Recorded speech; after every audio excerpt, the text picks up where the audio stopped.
HawkWatch International, for those who aren't familiar, is a non-profit organization. We were founded in 1984. So we've been around for quite a while. Our headquarters are in Salt Lake City, but we do work all across the Western United States. And in keeping with the HawkWatch International name, we do have international programs as well with a full-time scientist in Africa. And we support work that happens in Asia, South America, and Africa as well, outside of our own organization. The mission of HawkWatch International is to conserve the environment. We have 3 pillars: education, long-term monitoring, and scientific research on raptors as indicators of ecosystem health. And a kind of really simple explanation or summary of that is that as apex predators at the top of the food chain, raptors, or birds of prey, have to have an ecosystem where everything is functioning well in order for their populations to be stable or to increase. And because they're at the top of the food chain, there's not as many of them as some of the other organisms in the food chain. It's a lot easier to watch 10 hawks than it is to watch 10 million mice. So by monitoring their population changes, we get a picture of the health of their entire ecosystem. And oftentimes when I'm presenting, I spend most of my time talking about the long-term monitoring and the scientific research pillars of our mission. As an educator who teaches about science, I like to talk about our science work. Today I'm taking a little bit different tack. Our education team has really been thinking about what it means to be an environmental education program, what it means to do the work that we do, to ask the things that we ask of the birds that we take out with us. And so I wanted to give you kind of an overview of the direction that we hope to go in the future with education and outreach. And I hope that all of you, as people who I assume care about the environment and like animals, if you're here tonight, will take some ideas away from this that you can maybe implement in your own lives. So just to give you some history, Steve Hoffman is our founder. He's pictured here. Steve came out to the West to pursue his master's degree in ecology from Utah State University. And at that time, the consensus or belief was that most raptors in the Western US were non-migrants, that they lived here all year round. And that's because we had banded a lot of raptors here in the West that didn't leave this area. But Steve started to think, you know, there's lots of raptors up in the Arctic that need to go somewhere in the wintertime, so there must be raptor flyways. We knew about raptor migration in the eastern half of the US, and so he made it his mission to try and find one of these raptor highways or flyways for migration here in the West, and he succeeded. The way he proved that those were migrating raptors is he put bands on them, and then those bands started to be resighted or recovered in Mexico, Central America, South America, and that's how HawkWatch was born. As you can see, birds have always been part of HawkWatch's program. This red-tailed hawk here is Gallivan. Steve was a falconer in addition to being a nonprofit founder. And so he used that bird to sort of generate interest in his programs. And we have used birds from the very beginning. All of the birds we use at HawkWatch are non-releasable, so they're raptors that through either imprinting or injury can't survive on their own in the wild.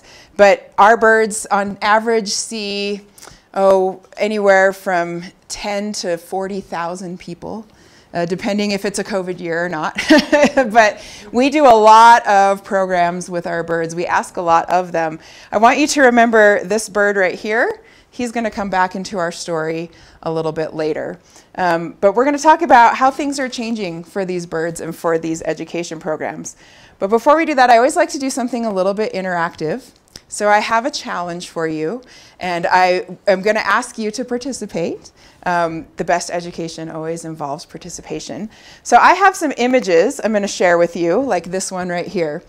All of these images were generated using an AI engine, so an artificial intelligence engine.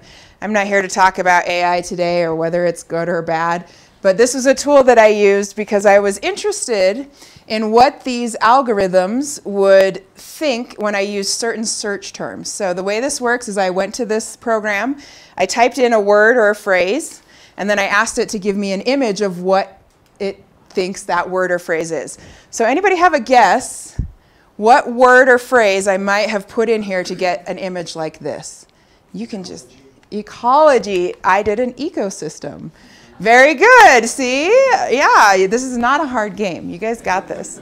So we can see there's lots of different, these are all weird looking creatures. None of them are representational of real animals, but there's a lot of different kinds, right? And we have this tree motif, and it's a very sort of ecology type picture, I think. It's an artistic rendering of ecology. So here's an ecosystem. Here's my next one. What do you think this search term was? Right, Torrey, Utah. No. I feel like I could look out my window at the house that they let me stay in over here and pretty much almost see this image. This is a Utah ecosystem. So if you're here from Torrey, that's pretty dang accurate, right? I just drove around Capitol Reef today, and boy, that sure looks like what I saw out my car window. If I was a kid who grew up in Park City or Logan or even Cedar City or some other places, that might not seem like a Utah ecosystem to me, but for the AI, you guys live in the iconic Utah ecosystem, so, or visit, which either way, but congratulations, what a great place to be, with a weird wetland in the front for some reason. Okay, what about this one? What do we, close. Close. I did use the word urban. I just said an urban environment. Wow. Not a great place. I would rather go to this one. I'd rather be in this one, right? Okay, so this was what the AI gave me for an urban environment. Interesting, okay? I'm going to do some with people now. The faces are going to look weird on these because AI hasn't quite mastered human faces yet. Anybody have a guess what I might have? This one's a longer search term, I'll tell you that. Kids hiking in the woods. You're pretty close. Okay. Children exploring outdoors at a summer camp in North America. What do you notice about all the children that this AI has generated? They're all white, and they're all little boys. So for some reason, only little white boys go to summer camps. And North America is the redwoods, I guess. Okay, here's another one. I changed it a little bit this time. So I didn't say children. Right? I was like, how do I get some girls in there? Students using place-based education to explore an ecosystem. So we still have this very lush, tree-centric ecosystem that tends to come up. And we finally got some girls in here once we use the term students. Okay, what about this? Gentlemen. Right? Yeah. Field researcher? You're so close. A scientist that studies birds of prey. Now, I have to say that's pretty dang close. I know some scientists that study birds of prey that could be pretty, but I also know a lot of scientists that study birds of prey that don't look like this particular person. Okay, last one. This is a very interesting bird that we've created. Education. Yeah, this is an educator teaching people about raptors. Now, why did I show you all these AI images, right? I think AI is these image generators are a really interesting way to examine biases, to examine beliefs, to examine trends, because an AI is not capable of being creative. It doesn't generate anything new. It can't think for itself. All it does is comb through unimaginable amounts of data on the internet and find pictures that people have tagged or labeled in some way and combine them into the most common denominator, right? So for whatever reason, when people use the word urban, you get a dirty, dark, unpleasant city. When people use the word summer camp or kids in nature, you get little white boys. And what does that tell us about the world, right? Well, what it does is it brings me to, I think, one of the biggest challenges and the first problem I want to talk about. And I wanted to give you an overview. They gave me multiple options with each of these search terms, and I just wanted to show that I didn't selectively pick the pictures that best proved my point, right? So here's all of the children exploring a summer camp in North America. It's all little white boys. Here's all the students using place-based education to explore an ecosystem. They're pretty dang similar. So I wasn't necessarily cherry-picking results. So problem number one that we're facing is an ecological and cultural bias. I have been part of environmental education for most of my adult life, which is longer than I care to admit. And for a long time, kind of the gold standard of place-based education was to take kids who don't have access to natural areas and bring them to a natural area. Get them to a summer camp, get them to a field trip to a natural area. And those are great experiences. I'm not in any way trying to disparage those. But I think what has happened is by doing that, we've created a concept that an ecosystem is out there. And anyone who's studied science knows ecosystems exist everywhere, right? We live in an ecosystem. Our own digestive tract, in some ways, could be considered an ecosystem. And by separating these kids, taking them out of the ecosystem where they live, and saying, here is nature, we're doing a disservice to them. In reality, what they need is to become friends or become literate to the ecosystem where they live.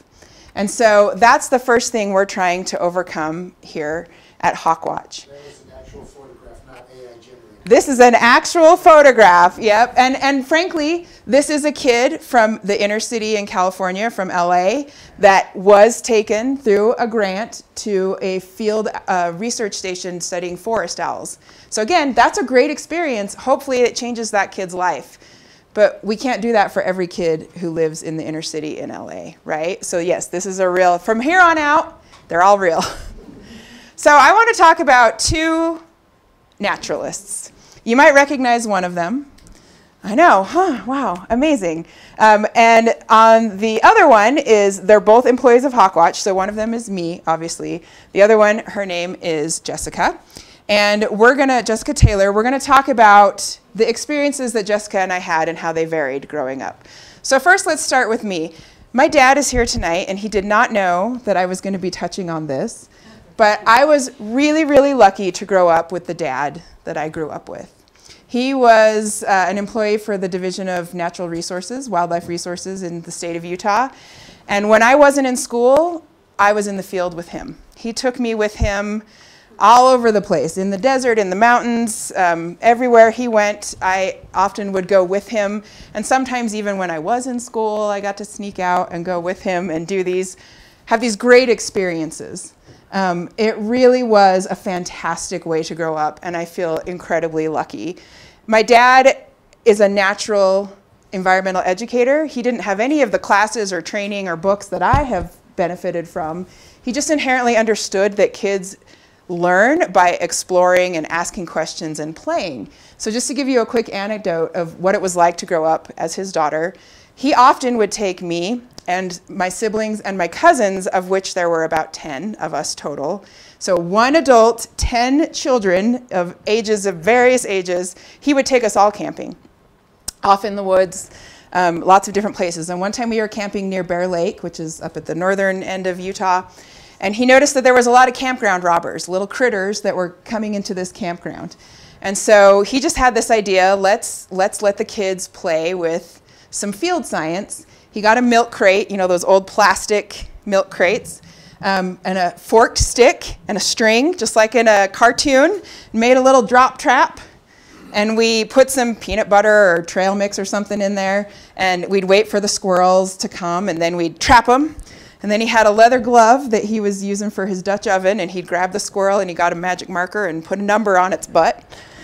So we tagged it. We had a kind of like our band or our tag, and then we'd let it go. And then once we had marked our squirrels, we could ask all kinds of questions. What kind of food is most tempting to them?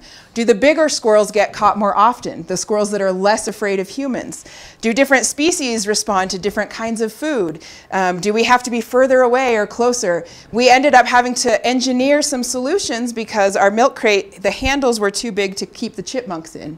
So we had to figure out a way to close up the handles to keep the chipmunks in. And we had paper and pens, and we probably sat there for hours that day. Now, we didn't discover any new cures for cancer or solve any of the world's scientific problems, but we had an experience where we practiced the thought of science. How do I answer a question? How do I ask a question? How do I answer a question in the real world with real variables? And how do I record that data? And how do I interpret it? And how do I understand it? And today, in today's science education in the classroom, it's all about using these science practices. But I never did that in the classroom growing up. I did it with my dad in the field, and I loved science in school because it gave me information and context that I could then take out to those experiences with my dad in the field. It was so great, guys. I just really had the best childhood. So here's me with all of these resources at my fingertips as I grew up. I remember my dad signed me up to volunteer at my local nature center. I went to summer camp every year. We went camping as a family. Our backyard bordered a retention.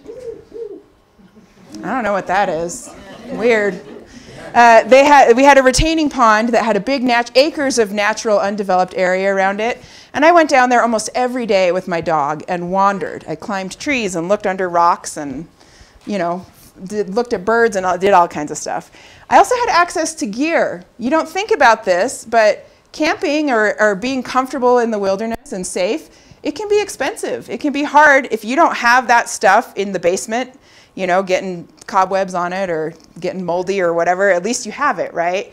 I took it for granted that anything I want, when I got older with my friends in high school, and this tells you how big a nerd I was, my parents and all my friends' parents would just let us all 18-year-olds, 17-year-olds go camping in the woods by ourselves with no adult supervision. And we all had stuff. We didn't have to worry about that because we all grew up with families that had that kind of stuff.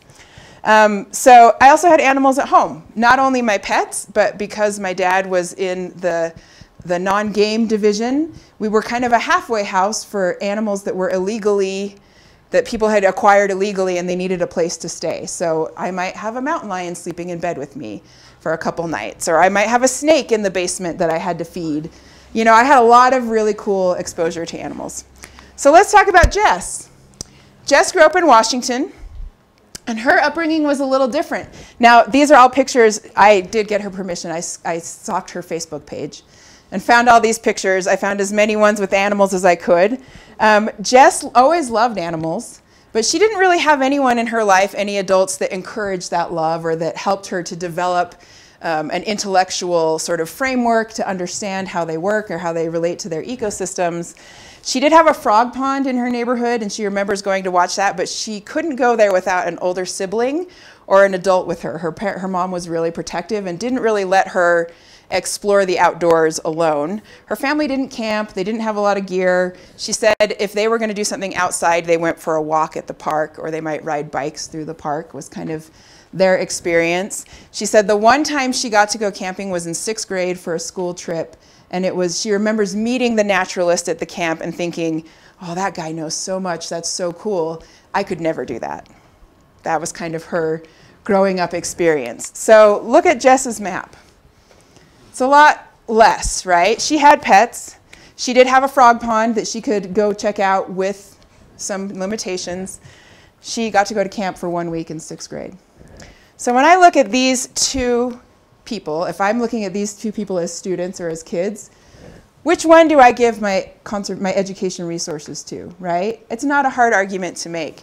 At HawkWatch, we have really shifted away from seeking out paid programs to seeking out funding to take programs to people who can't pay for it. It's really important to me that we find the people who have barriers to accessing nature, and those are the people that we serve. Part of that is because of my second challenge, which is I work with live animals. They're wild animals, and now more than ever, people are watching. People care about these animals intensely, to the point where I get scared to post anything on social media anymore, because there's always going to be someone who has a comment about the equipment that I'm using, or how long the bird's beak is, or whether or not I'm doing it right, or if there's a broken feather. You know, there's people who really love animals, but who feel like maybe we shouldn't be asking them to travel and to do these education programs. Now, I can tell you, I spend a lot of time with these birds. I know them really well. And I would not ask them to do anything that I felt was jeopardizing their safety, their health, or their stress levels, right? This is Coloris. Remember the bird I told you to remember from earlier? This is our red-tailed hawk. As of this year, he is 34 years old. At least. So he was at least 2 when he was injured. He got tangled up in a barbed wire fence in California and sustained a wing injury, so he can't fly. So he was at least 2 because he had a red tail, which is how long it takes them to get the red tail. So he is getting close to being one of the oldest red-tailed hawks on record ever. He is retired now, but you saw in that earlier slide, he went out and did programs. So I definitely care about the welfare of these birds, and I wouldn't ask them to do things that they're no longer capable of doing. I look at these birds, they are not humans, and I think it's a disservice to anthropomorphize them. But I also see that, look at these faces. They have so much power to connect people to nature, and I think that power is important. But if I have a kid who goes to the zoo once a month with his family, or who goes hiking and camping with them and sees raptors in the wild, or who goes to the aquarium, or all those types of things, that kid already has exposure to raptors. That kid already has chances to see animals and to learn about them. If I have a kid who's maybe incarcerated, a kid who's in a wheelchair, a kid who has a mom who works 2 jobs and can't take them anywhere on the weekend because she's exhausted or she's working, right? If I'm going to ask these birds to travel and to meet people and to do something that frankly is not in their nature to normally do, I'm going to make sure they're going to the places and to the kids that need them the most. So this is what some of that outreach looks like. We travel all over the state. HawkWatch has funding to visit every high school in Utah on a 3-year rotation. So first of all, we might be working with kids in rural communities that see raptors all the time, but never up close, because they're not going all the way up to Salt Lake to go to the zoo or the aviary, right? We might work with kids who have disabilities. Like I said, we work with incarcerated youth. So we try and make sure that when we travel with these birds or when we take them places, that we are accessing the audiences that need it the most. So again, I want to come back to our story and talk about, you guys know what happened to me, because here I am. I want to talk about what happened to Jess. Jess went to a community college after high school. And in that community college, she took a entry-level environmental science class because she needed a science credit. She had a teacher there who saw that love she had for animals and convinced her that she should pursue more education. And she got so excited. She did a project in that class, and as part of her project and doing the research, she realized, I am smart enough to think about these problems. I'm smart enough to address this. And this teacher then introduced her to a program at Washington State University that had a raptor club. And the raptor club uses birds just like we do at HawkWatch to teach people about it. And so she went there because she wanted to be in the raptor club and work with these birds. And as part of her education at Washington State, she visited a migration site from HawkWatch International. And at that migration site, she said, this is where I need to be for the rest of my life. This is what I want to do. And I'm really excited to say that just a couple weeks ago, Jess successfully defended her master's thesis at Boise State University and is a master of raptor ecology. And just imagine if she hadn't had that teacher at the community college. She would have fallen through the cracks. She was a music major before that. She's like, I thought I might be like a mom and maybe teach music lessons on the side. And not that either of those things are bad, but that's not her true passion. She was just kind of going with what she thought was expected of her.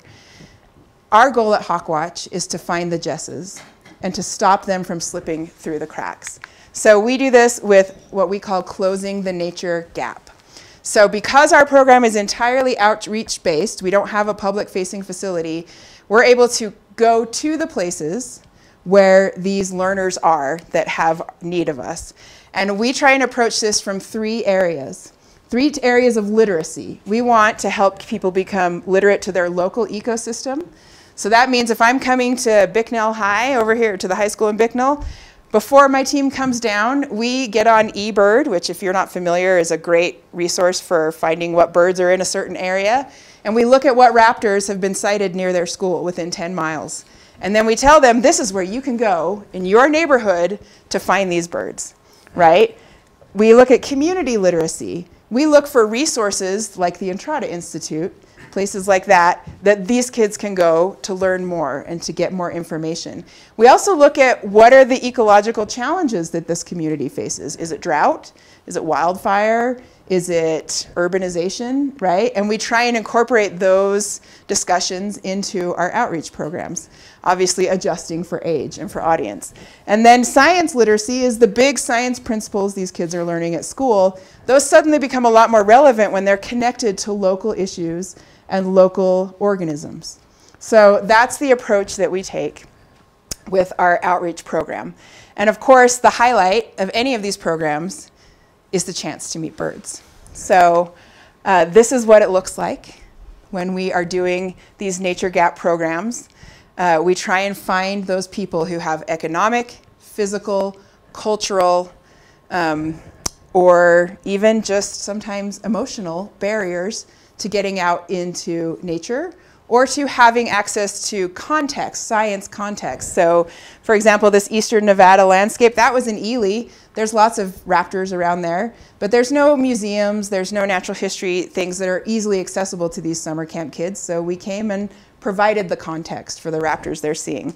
In some cases, like some of these ones on the top row, we have kids that are part of an after-school program because their parents are working all the time and they just don't have as many opportunities to get outside. So we take them birding around the center where they go to their after-school program. And then they did a community day. You can see down here, and the police came and other members of the community, their parents and families, and they taught the people that came all the things that they had learned for the couple weeks that we had been working with them. So it's a really fun opportunity, and I think it gives us a chance to, again, prioritize and serve the Jessicas of the world that really need us.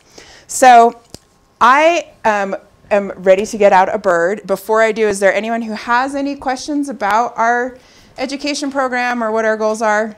Because birds are way more fun, I know.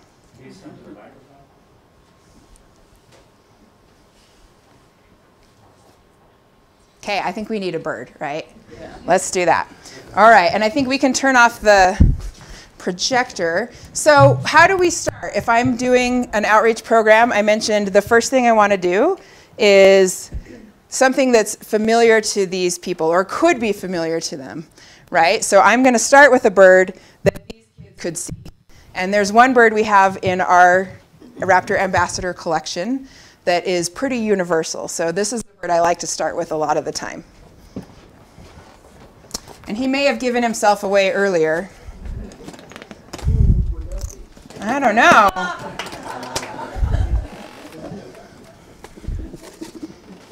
Step up. Good.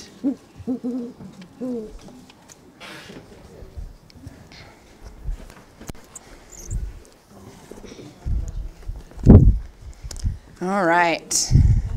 Everybody say hello to Katori. Katori, anybody know? Who wants to tell us what he is? A great horned owl, yeah. Great horned owls are great raptors to start talking to people about because they live everywhere. From cities to deserts, wetlands, swamps. I mean, you can find them everywhere. Now, not everybody has one directly in their neighborhood, but there's probably a lot more of them around than people realize. And once you know what to look for, they can actually be relatively easy to find compared to some of the other raptor species. So I like to start with Katori because, first of all, every kid knows that this is an owl.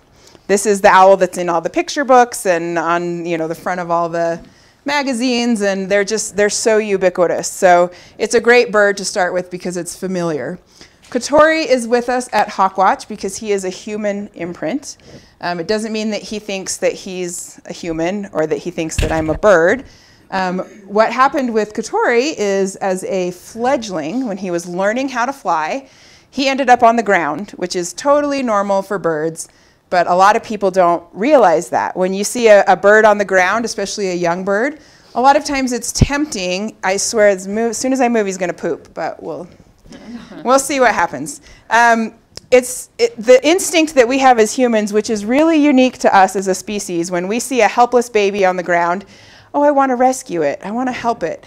Most other animals would think, oh, I'm going to eat it, or I'm going to ignore it. It doesn't mean anything to me, right? But humans are, I think, greatest saving grace. This is just to help him maintain his temperature. You want a drink? No? Yeah? Okay.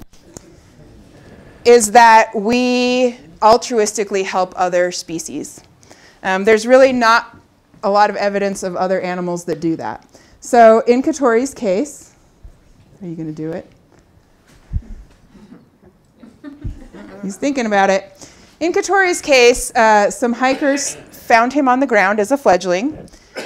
He was fine. His parents were probably hanging out, watching, waiting for the humans to leave so that they could continue to take care of him. I've seen pictures of owls climbing trees with their beaks and their talons, young owls. And actually, oh, he saw a bird. Yeah. How exciting.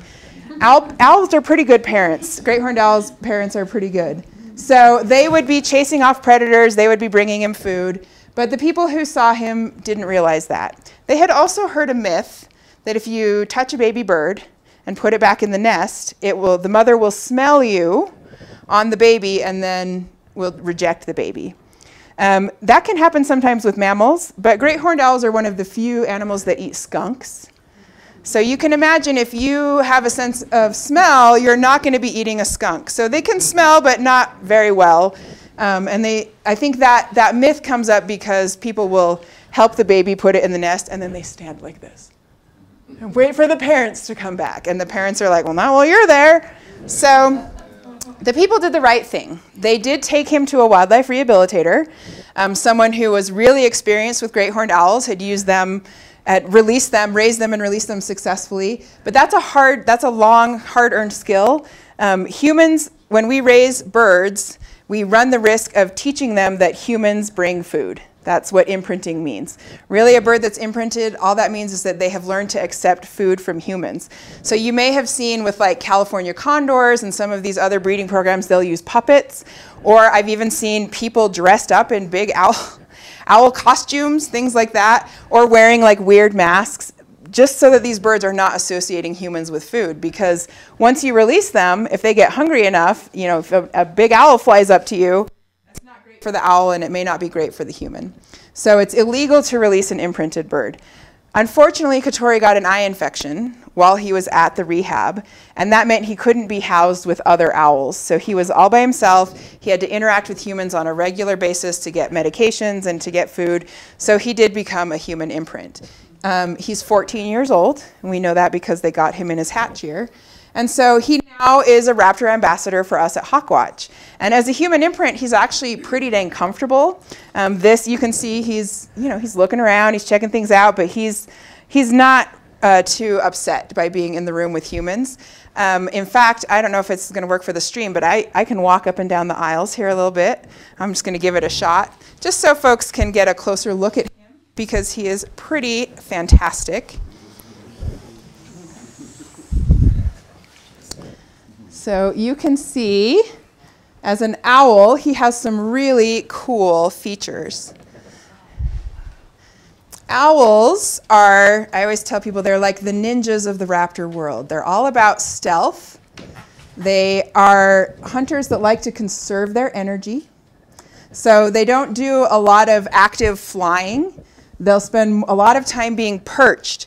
So you'll notice Katori's feet, first of all, he has two toes in front and 2 toes in back. And that style of foot is most commonly seen in parrots and other birds that spend a lot of time being perched up in a tree. So that kind of distributes the weight more evenly and allows him to be comfortable sitting for a lot of the day. So this is a pretty typical behavior. You can see he's just kind of hanging out. What he would do is if he was hunting, he would hang out in that tree until he heard a rodent or saw a little prey animal, and then he would come down to catch it. Now, he's not going to be using speed. He's going to be trying to be silent. So these guys are very slow flyers, and his wings, and all of his feathers really, have special edges on them that are shaped kind of like if you think of a torn piece of paper. They have almost a fan, little feathery edges. All of those extra edges on the feathers create air currents, which make them very, very silent. So they are swooping down silently above these little animals that they're hunting. And even their feet are covered with feathers, which again helps to muffle the sound as those big talons are reaching out towards their prey. And then they have the strongest feet for their size of the raptors, owls in general. And again, it's because they're not coming at a really high speed, so they're not using the impact of that speed to kind of tackle their prey like an eagle or some of the hawks or falcons would. So they have to be able to kill just by squeezing and gripping down with those big feet. So you can see Katori has pretty hefty toes. When we compare him to our next raptor, you'll notice that the feet are quite a bit different. So I want you to pay attention to that. Anybody else notice any interesting features that Katori has that they might want to know about or have questions about? What do you see up there? Something. So vision is really important to all the raptors. They have, you've probably heard of the term eagle-eyed. Raptors have incredible vision. In fact, if you could take Katori and blow him up to human size, his eyes would be the size of softballs. So they take up over 50% of the space inside his skull. And they're not round like our eyes, they're tubes. So they go back very deep into his skull, and that gives them a lot more depth perception. Obviously, they're also very large. The bigger your eyes are, the more light that can get in.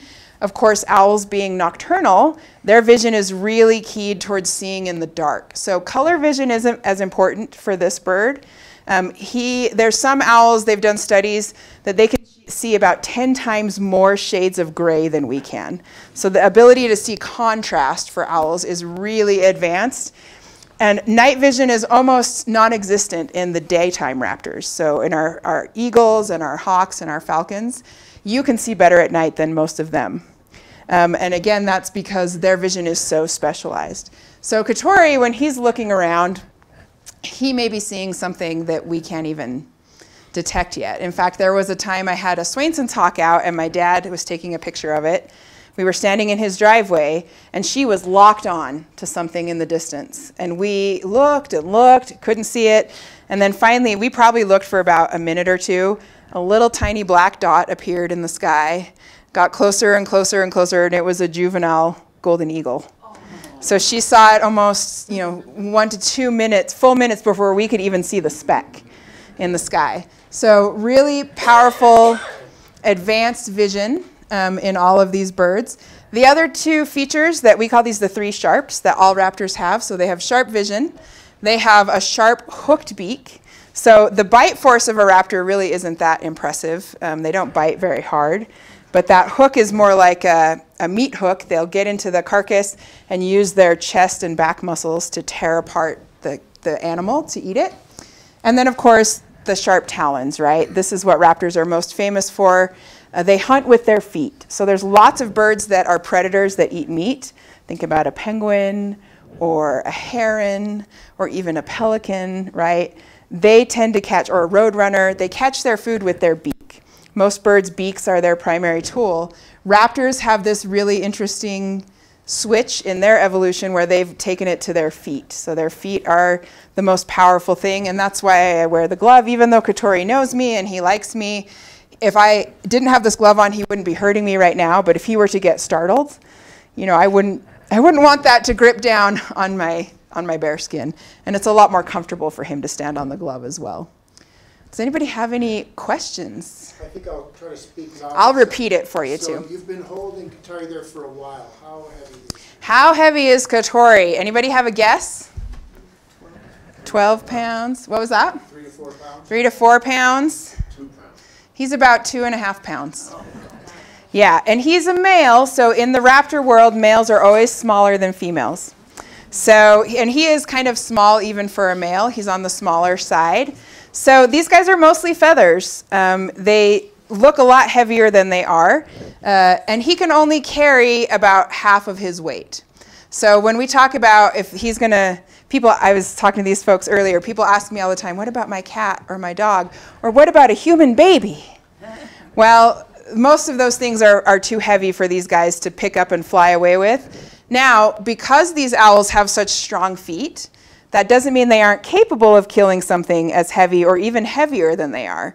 There was a neighborhood in Washington where there was a lot of cats going missing, and so they put out some night vision cameras, and they put a decoy, like a stuffed animal cat, and it was a great horned owl that had learned that, hey, this is a pretty easy food source. But again, that bird would not be able to pick it up and carry it away, so probably what he's going to do is eat as much as they can. They have a crop, a little pouch that they'll fill up, and then they'll fly off with that and kind of regurgitate it for their young or keep it for themselves if they don't have young at the time. Any other questions about Katori? Yeah? So do owls eat other birds? Do owls eat other birds? Yes, depending on the species. Different owls have different diets, but owls in general are a little more opportunistic. And one of the things that they'll do, especially in the springtime, is eat baby birds in the nest. Remember that these daytime birds, not just raptors, but a lot of birds that are mostly active at day, they really don't have very good night vision. So a nest is a great target for an owl. I've seen footage of an owl flying into a peregrine falcon nest box and just eating one at a time. Baby, go. Baby, go. And the mom is just screaming, but there's nothing she can do because she can't see. And in fact, one of the ways that we find owls in the wild is a behavior called mobbing. So smaller birds, especially birds like starlings or blackbirds that tend to move in groups, they will find an owl in a tree and they'll come and dive bomb and I've seen them actually hit the bird trying to chase that owl away in a big group because they recognize that it's a predator. And in the Middle Ages, people assumed that owls were evil because, one, they only came out at night when it was dark, and two, all the happy little good daytime birds would attack them, so it must be a bad bird. If you look at Katori's feathers, imagine I was a pine tree. You know, he would just disappear, right, into that. And the horns on the great horned owl up here, they're just feathers. They don't have horns. They're not ears. Only mammals have external ears, so if you can do this, it's a mammal. These are actually to break up the shape of his head. So if he's perched in the tree, he has this really round head that kind of creates a flat line. So we think that these feathers are used to kind of break up that silhouette. He doesn't really need that camouflage for hunting at night because in the dark, the color and pattern of your feathers don't really matter. So the going theory is owls have that camouflage so that they can sleep in the daytime without getting harassed by other birds. So, I mean, I'm sure there's other advantages as well, but that's certainly one of them. Any other owl questions? I do have one more bird, so. Okay, we'll give him one more spritz. And if you did not get a good chance to be really close to Katori, we are doing a meet and greet tomorrow morning. I think it starts at 11:30, and someone from Entrada can correct me. 10:30 to 11:30. Thank you. So I'll have both the birds out front, and you can come up and take a picture next to them, get a really close look. So, or if you have friends or maybe some kiddos that didn't want to sit through a lecture, you can bring them by tomorrow morning. So we'll say goodbye to Mr. Katori. So we have a familiar bird now. This is a great bird because a lot of times, especially if, like I said, if I go on eBird, I can find a great horned owl near whatever school or after school program or center or whatever that I'm going to, and tell people kind of where to go check him out. Yeah? So what's his diet as a captured bird? Sure. By the ounce? What is his diet as a captive bird? So in the wild, these guys are garbage disposals. They'll eat anything. Like I said, birds, reptiles, rodents, rabbits, skunks, pets, whatever. Whatever they can catch. In captivity, we feed him mice and rats. We get them from a supplier that breeds them specifically as carnivore diets. So they're already dead. He's never killed anything in his life. He doesn't know how to hunt because he never learned that skill from his parents. Not only that, but even our birds, the next bird we're going to meet did live wild before it came to HawkWatch. Even a mouse, believe it or not, can cause an injury to this bird. If it were to bite his foot or some other place and that got infected, living in the wild is tough. And so as much of that risk that we can eliminate is what we're going to do. So they get supplements, so we add vitamins and fish oil and things like that to make sure that his diet is complete. But he mostly eats mice and rats in captivity. What about life expectancy? Life expectancy, so in captivity, they live much longer because, again, we're eliminating a lot of the risks and challenges they would face. In the wild, the first year is really hard. So depending on species, anywhere from 50 to 70% of raptors don't survive that first year. For great horned owls, they have pretty good parents. So typically, from what I hear, it's around 50% survival rate for the first year. If they make it through that year and get a territory, they can live 20, 25 years pretty easily. And some of them live up to 30 years. And then I knew a captive great horned owl. How old was Chitters? He was 35 or 36 when he died. He was pretty old. So there's been some captive great horned owls that have lived almost 40 years in captivity. The bigger the bird in raptors, typically the longer they live in captivity and in the wild. So eagles will live the longest. Kestrels and the little tiny forest owls will live shorter lifespans. Does he have offspring? He does not have any offspring because, again, he went to the rehabber in his hatch year, and there's no reason to breed these guys. They're not endangered. So we don't want to create more captive owls than we need to. So yeah, he's never, in fact, I don't know that he would know what to do. So what happens is in the fall, he tends to pick a human to court, and that's usually, the past couple of years has been me, which means that during that time, he can be a little more antisocial towards other people, a little more friendly towards me, but it's all hormones. I try not to enjoy it too much. And it can be really, like, for example, if I'm traveling in the fall with him and it's overnight, he will hoot all night long at me while I'm trying to sleep. So because he's a human imprint, he doesn't really know. I think if a female found him, she would find him pretty useless pretty fast. In fact, one of the other captive owls that my dad and I both had a relationship with at the Ogden Nature Center, there was a female that would come, and he escaped a couple times, and he would fly off with her, and about 2 or 3 days later, they'd find him sitting outside his mew, waiting for somebody. I'm pretty sure he was like, well, when are you going to feed me? She's like, no, that's not part of the job. But so yeah, these imprinted birds, yeah, there would be no reason to breed them. If he was an endangered species or something, of course, that would be different. Yeah. What about exercise? Exercise, so he is flighted, and she asked, what about exercise? The enclosure that we keep him in is big enough he can fly back and he's not tethered, he can fly around in there.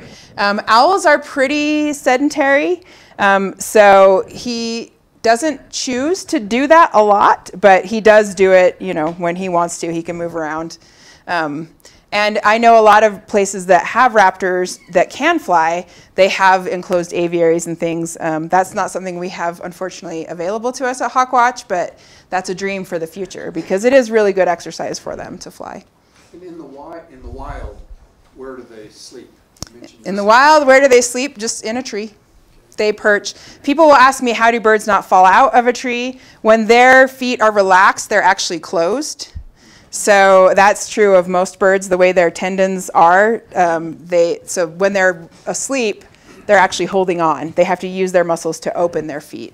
So they're usually just perched in a tree, or if they're not in a habitat where there's a lot of trees, they'll use cliffs, little caves, things like that. Oh, one more, yeah. How large are the territories in nature for them?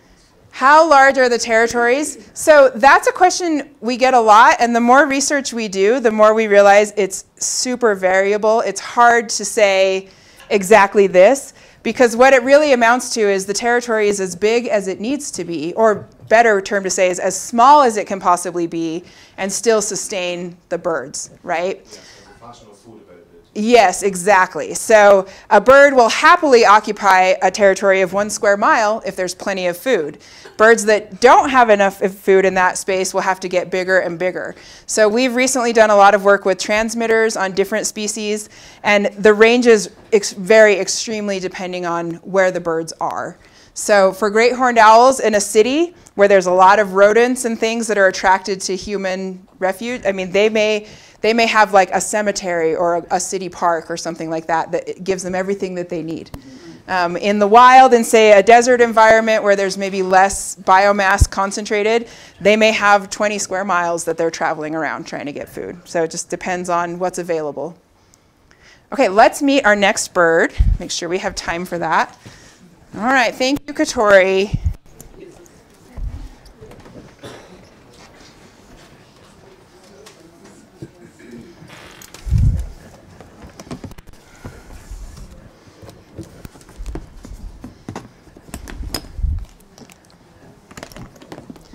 So Katori is a great bird to start with because, like I said, they can be found everywhere. It's easy to find.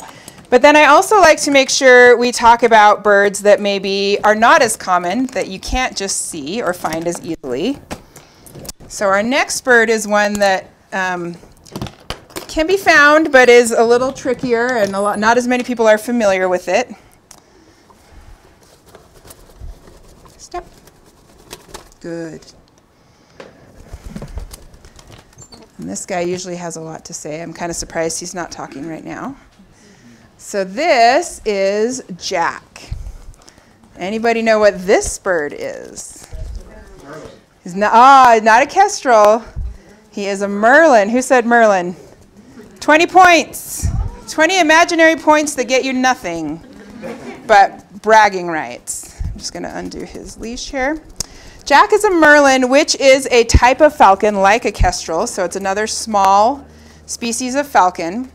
But these guys are a little harder to find for a couple reasons. One, there's not as many of them. They're just naturally smaller numbers. Earlier I was talking to somebody, we were talking about different ways that raptors behave, and you've all heard of fight or flight, right? Or freeze. Owls tend to freeze. So they tend to hold still. Raptors, like hawks and eagles, are what I call my fighters. So they'll kind of grip down really hard and make themselves look big. Falcons are flight. So Jack, as a falcon, his instinct when he first comes out of the box, I also kind of compare him to like a kid with ADHD that just needs to fidget to feel comfortable. So he does a lot of wing flapping. You need a drink? You're good. Sometimes he makes a lot of noise. Pretty typical behavior for a falcon. So you'll notice he's going to be a lot more active than Katori, and that's because unlike our owls, which are kind of like the Humvee, heavy-duty, hard hitters, falcons are like the Lamborghinis of the raptor world. They are all about speed. So they are very light. They're very aerodynamic. If you notice Jack's feet, I told you to pay attention to Katori's feet versus Jack's feet. Obviously, he's a small bird. But even for another, if I had a screech owl or something that was the same weight, it would have much thicker, stronger toes. So he has these really skinny, sometimes I call them noodle toes, and you can see he's got 3 toes in the front and 1 in the back. This is a more typical conformation for raptors because it's a really good way to have your feet for grabbing and squeezing and killing things. So Jack, as a merlin, is a hunter that relies on speed. So these guys, actually, the fastest animal on the planet, anybody know what it is? Peregrine falcon is the fastest. Now, peregrines hunt by these high-speed stoops or dives where they can hit over 200 miles an hour. So they're going really, really fast. They're not flying level.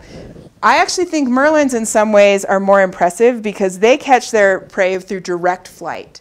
So they fly down their prey, and on average, when we're doing migration, if we track speed, merlins on average fly faster than peregrines when they're flying level. So migrating speed for these guys when they're cruising is anywhere between 30 to 35 miles an hour. And that's not trying hard. So in bursts, they can get up to 40 to 45 miles an hour, which is pretty dang fast for a flying bird. Especially that's not using gravity and that dive to help it get to those speeds. So these guys are really acrobatic hunters. They can catch dragonflies and hummingbirds. So think about a hummingbird. This bird can outfly a hummingbird and catch it. Now, Jack is not one that I'm going to walk up and down the aisles because he's not a human imprint, and falcons in general just tend to be a little more nervous. But I will keep him out at the end here, so if you don't get a chance to see him up close, you can come up here at the end, or you can come to the meet and greet tomorrow. As a Merlin, Jack's kind of a mystery for us. We know that he was here, he had an accident in the wintertime.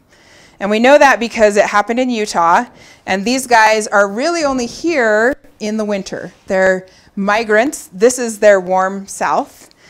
So they will come down here in the wintertime. The rest of the year, the breeding season, they're all the way up above the Arctic Circle. So they're way up there in northern Canada and Alaska. That's where they're having their babies. Some of those really high Arctic ones will actually overfly the United States and go down to northern Mexico and even into Florida in the wintertime. But it's just a bird that it's small, it's easy to miss. If you saw it just flying by while you were driving, you might mistake it for even like a robin or, you know, something more mundane. So I like to bring out Merlins as an example of how you can take some time, be patient, be quiet, be observant, and it's like a special prize, right? It's like a treasure hunt to find a bird like this.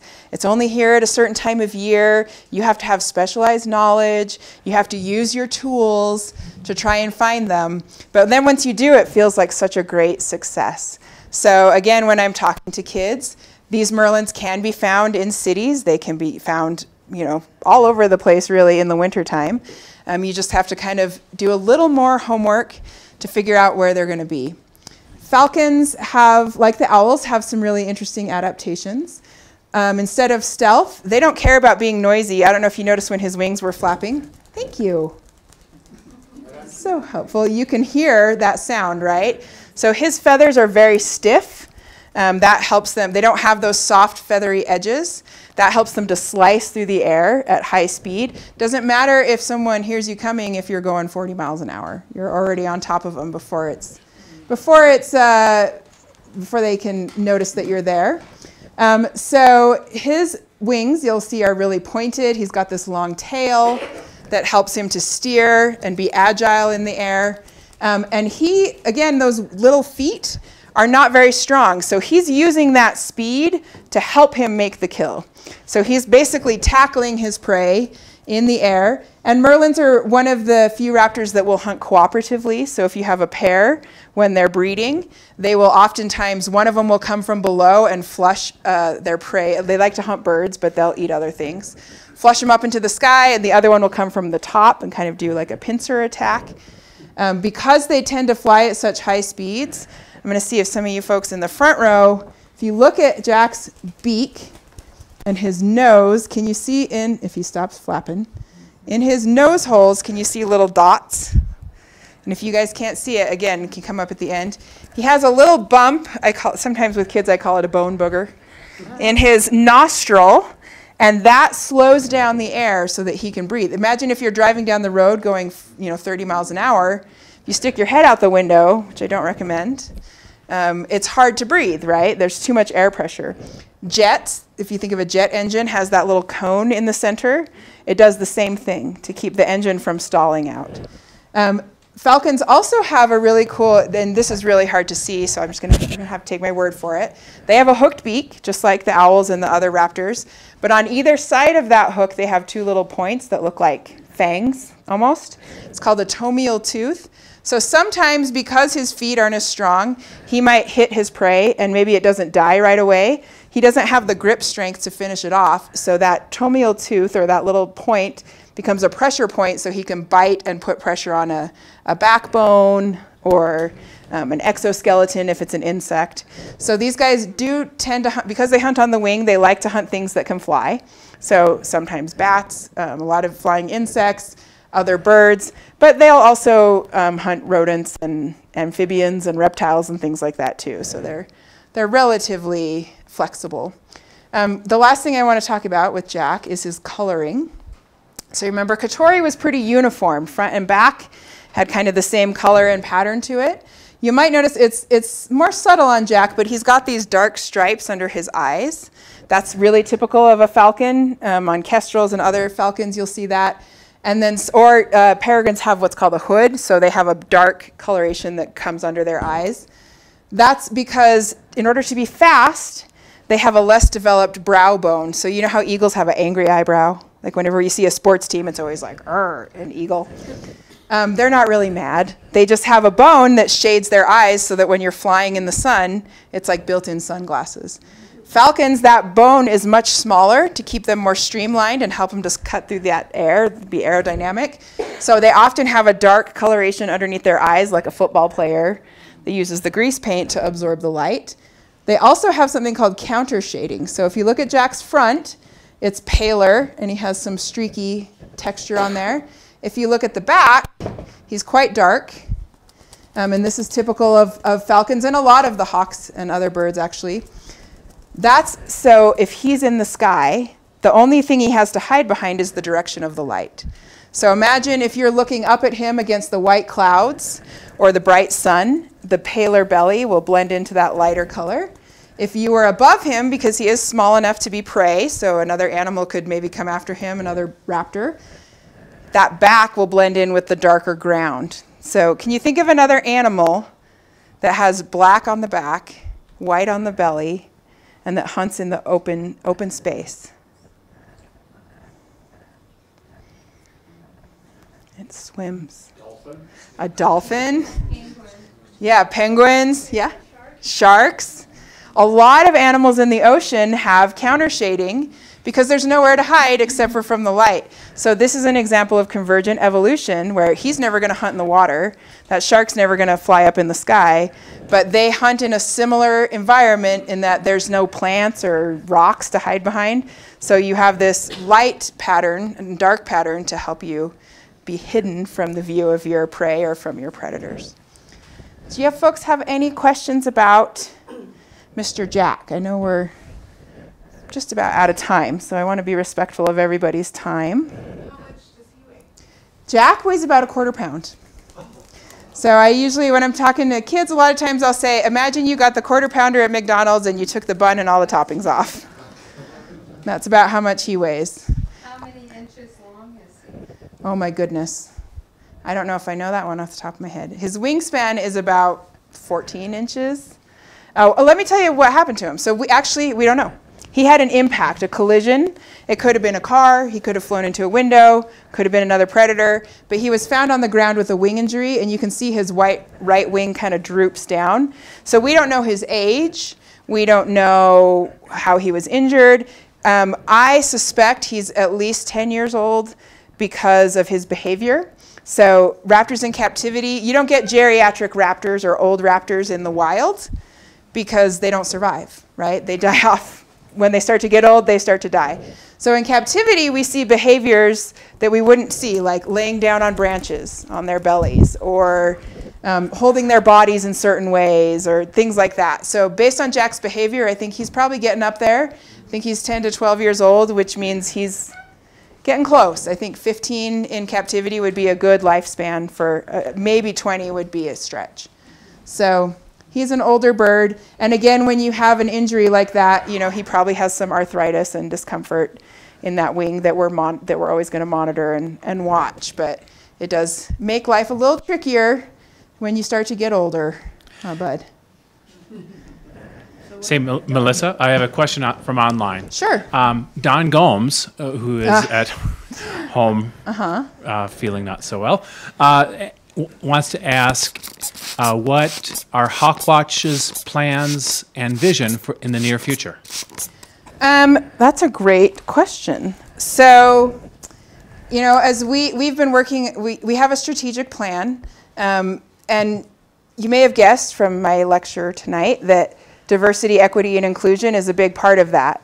HawkWatch has been a launching place for many scientists' careers. Because of our migration network, it's a field job that you can do either while you're a college student or a recent graduate or kind of early on in the process. And we have a lot of folks who started out at HawkWatch And we think that's great, but we'd like to see that option be available to more people. Just to kind of give you a little bit of an example, I used to have an educator who has since moved on to another position, but their name was Isa. And they started as a migration crew member, and they told me, you know, I didn't have any camping gear. I didn't have a car that could drive up to the migration site. And I was essentially risking homelessness by taking that job, because it's not a paid position. They do get a stipend. So they do get some money, but it's not a lot of money. And you are living on a mountain for, you know, a couple months and pooping in a bucket, and it's not glamorous work. But it's great experience, right? And Isa decided to follow up on that. But since then, we've realized, you know, we want those opportunities to be, we want more scientists that are more diverse, because I think we realize that the world's facing a lot of problems right now. And if ecology teaches us anything, it's that diversity is absolutely key to resilience. The more diversity you have, the more solutions that are in your pocket. And solutions that might occur to someone who has a totally different background from me would be totally unique and imaginative and different from anything that I could ever come up with. There's a lot of people who look like me and who have my background in science already. We already have access to that information and to those imaginations and those experiences. So I think we are working to do this equity work, not just with our education programs, but also to encourage the next generation of scientists and make sure that everyone, all the Jessicas of the world and folks who are interested in that, can see a way for them to get there. So, you know, we are working on internships and different mentoring programs and things like that. We also have an international conservation grant that specifically targets work in Asia, Africa, and South America or Central America, because those are places where raptor research is typically understudied. We don't have as many folks working in those parts of the world, and we really try and focus on local recipients of those grants, people who live in those places. And it's amazing how such a small amount of money can do so much work in those parts of the world. It really is impressive how those folks can stretch a dollar. So, you know, we're involved in a lot of work towards continuing to diversify that pool. And then, of course, conserving raptors, right? We have a lot of declining raptor populations. Some of the birds that we work with a lot are golden eagles, American kestrels, the 5 smallest species of forest owls, so screech owls, flammulated owls, saw-whets, pygmy owls, and elf owls. These birds are declining, and we're trying to understand why. It's not always a cut and dry answer like it was in the 70s with DDT, where it's like, if we can just eliminate this one thing, it's usually a lot more complicated than that. So these are often species that are not on the endangered species list yet, but because of our long-term monitoring, we can see they're headed that way. So we're trying to cut it off at the pass. So that's a lot of the work that we're trying to do, is really trying to understand these species that are at risk of going to a place where we can't recover them very easily. Well, thank you all so much for your time and attention tonight. I really appreciate it.